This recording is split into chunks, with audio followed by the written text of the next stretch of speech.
Oh lordy, y'all, I have a Diane update for you. Yesterday she was on this podcast. We're gonna go through it and go through all the lies, because there's a lot. This is not the video I had planned, but this is the video I need to make. We're gonna support local while we watch this, because I'm gonna need it for this one. So they started this interview off by saying that Diane didn't have her chance to tell her side of the story. Diane, you have social media. You have a website, you have a blog, you have an Instagram, you have a TikTok, you could have made a reel, you could have made a TikTok, you could have done literally anything other than try to steal views from somebody else, because you know that your page won't get views. Than worth it to a local restaurant because she has numbers in those areas. It's going to be the local community that's following them at that point. Exactly. Pretty stopping it right there. I know we're only a few seconds in, but did you notice how they said local influencer and local community? Diane isn't local. She doesn't have any followers in New Orleans. So the fuck? People are actually lumping this situation in with 15,000, which is ironic because in that case, everyone was on the side of the content creator influencer versus the restaurant. It's not ironic because it's a completely different situation. But here, everyone is really going after you. And Yes. what caught me was even the owner used the term exchange. When the owner used the term exchange, okay, can you circle here where you see the word exchange? I don't see it. Do you? Yeah, it's not there. I can say, okay, maybe they misunderstood.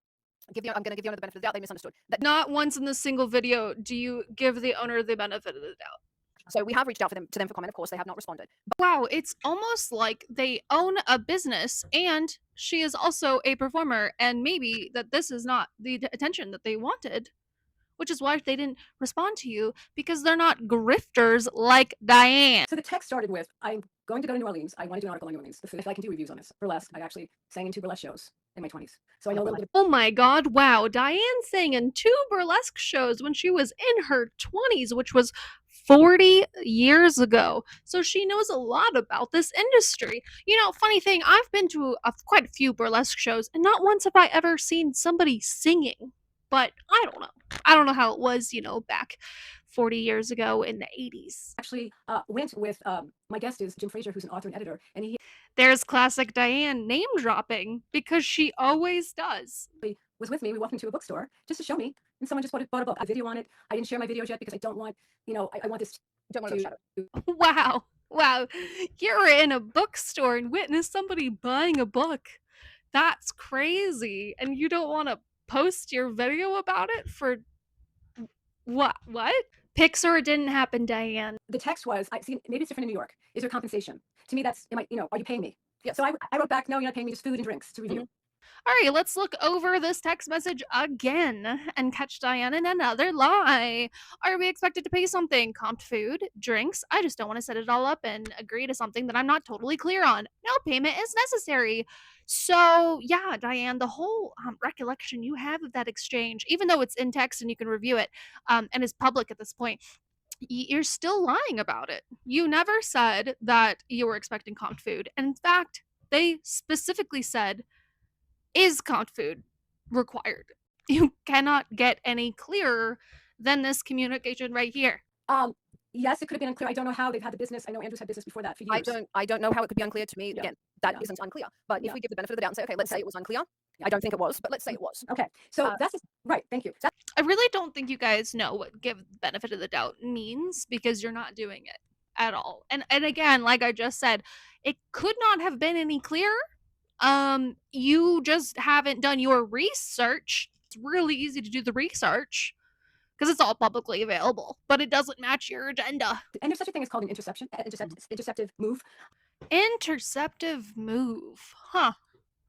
As an editor, you sure don't know what words mean. I said to the hostess, I'm Diane Kronstad, the reviewer. I'm here. I have a different time, and I talk a lot. So I talk. Yeah, Diane, you sure did talk a lot, considering that this was like a 30-minute interview, and you mostly talked about yourself the entire time, and barely touched on the incident. Food reviews and reels and all that takes a while. It takes a lot. I mean, my food gets cold sometimes. For those that don't know, in the audience, you have to stop eating, take the picture. You have to review each Right. plate. Usually you get multiple plates because you're having to go through them. Right. It's wonderful work because it's delicious, but you're usually not getting a hot meal. Oh my god, you guys, but just my job is so hard. I have to take pictures and write notes about my food, and then my food gets cold. The horror. No, and so what happened is, I felt it was a little bizarre that no one came to the table, but I felt maybe no one was here. Maybe there wasn't anyone here. I don't ever ask for anyone to come to the table. So you didn't ask for anyone to come to the table, but then was mad that nobody came to the table. Nobody knows who you are. The other part to the protocol is if there is a food limit, a restaurant will let you know. Before you order, they will say, "Oh, it's an appetizer and an entree and 2 drinks minimum." And I was I was only told that there was a limit order when the server said, "Here's your bill," and I asked my bill, and then she said the dessert is comped. So Diane, why didn't you ask if there was a order limit? Especially when you guys didn't agree on comped food. You never thought yourself to clarify? Why does this got to be on them all the time? Take accountability. And Jim Frazier said that he can vouch for me. He would be willing to. You mean the person who also dined and dashed would vouch for you? How convenient. If I've never gone anywhere where dessert was just comped, so that's what made it even more confusing. You've never been anywhere where just the dessert was comped? Yeah, you're an entitled bitch. So they They were obviously testing knew me. who you were. They understood that they Yes. were supposed to comp something, and then rather than having any discussion, just went, "Here's the dessert." After I ordered, After the like fact. after I ordered, Once again, I'm gonna lose my goddamn mind repeating myself. There was no agreement on comped food. when I had said that to Blue about is 300 a lot, that means that when influencers and content creators, sometimes I'm an influencer, but mostly content creator, Huh. So you know what influencer and content creator means. That's interesting. So keep that one in mind for the next video. You'll see. Have a Yeah. legit blog or business. This is something you do. People pay a fair Yeah. amount of money to be reviewed, and the fact that you aren't charging is also so that you can give a more fair review. And I'm telling that to the audience. biased. People that Yes. charge, if you charge, you are expected to give the review they want. If you are just being comped, you give an honest review. It's the same thing. Oh my god, how many goddamn times do I have to say this? Comped food is payment. Okay? They are still paying you. They're just paying you with fucking food. And in this case, about $300 worth, which is like almost the whole menu. Everything is so there's a lot of inflation. People want to really enjoy themselves. They're spending a lot of money out. And again, $300. It was 2 cocktails, including because they like specialty cocktails to talk about as well. And they're like $22. So I mean, it was alcohol too. It was 2 drinks each, 2 wines. It was a total of 4 wines, 1 beer, and the most expensive thing on the menu, which is their hanger steak. But it was 2 hours. So let me get this straight. You sat at a server's table for 2 hours. You had a server wait on you for 2 hours, and you tried to leave without even leaving a tip. And when they came outside and said, "Hey, where are you going?" you only tipped 10%, which is $30. So you only believe that your server was worth minimum wage in New York. That's what you value them as, minimum wage. Okay, interesting. The thing with restaurants is, and I just want to say that even though this restaurant left a very bad taste, and I would go into what happened, but I just Spoiler alert, she barely goes into what happened. Oh, and it left a bad taste in your mouth after you ate pretty much the entire menu? Yeah, it probably left a bad taste in your mouth because people are finding out who you are and your putrid character. just want to say for all restaurants, I realize it's really hard out there. And money is tighter. Inflation is crazy. But Oh, so you agree that money is tight and $300 can be a lot for somebody, especially a small business, in the slow season? Huh. It's almost like you should have tipped or paid your bill. That's actually why they're fighting over getting the influencers. Yeah. Absolute cheapest marketing you can get is having an influencer out to dinner. That is the cheapest marketing you're going to get. It's cheaper than flyering. It's cheaper than anything. And if that person has a following in your region, that is the most beneficial. And that's why it's so Once again, Diane does not have a following in New Orleans because nobody knows who the fuck she is. Well, now they do. They're finding out now that she's a liar, grifter, and a thief. Sorry to break the news to you, but nobody's fighting over you. You invited yourself to that restaurant. You remember? Yeah. Also, there is cheaper advertising out there than a $300 stolen meal. It's like a TikTok ad, or an Instagram ad. Or, I mean, there's so many other things you can do. Word of mouth. Word of mouth is free. Wow. popular. That is why it's so popular. Now, there are some scumbags that take advantage of it, for sure. and they don't write or do anything. Correct. But they get found out. They get found Very out. quickly. Why, yes, Diane. They do get found out. Like you are now. Yeah, you have a reputation to this. That's why I'm upset. I have a reputation because I work with people. And from what I've learned about you in the last couple weeks is that your reputation precedes you, Diane. The chefs are passionate. The chefs are like the rock stars in the kitchen. I mean, I know rock and roll players, and You know rock and roll players? Huh. Was that an attempt to drop your ex-brother-in-law's name again? Because I know they've been out there using this for clout. They've been Yes. literally trying to stir up and take audience away from you. Nobody's taking an audience away from you, Diane. And nobody's using this for clout other than you, Diane. Jeff didn't even come out, introduce himself. Once again, if you wanted to meet them so badly, why didn't you ask your server?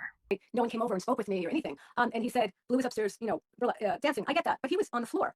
So you admit that Bella was upstairs working and performing, and then Andy was on the floor. Well, he was probably also working because this is summer in New Orleans. This is our slow season. This is the time when bartenders and servers and other hospitality workers go on vacation and get out of town while they can. And in fact, so many people leave town that a lot of restaurants close for the summer. So yeah, he was working. So I said, well, we could have taken care of this earlier before I ordered.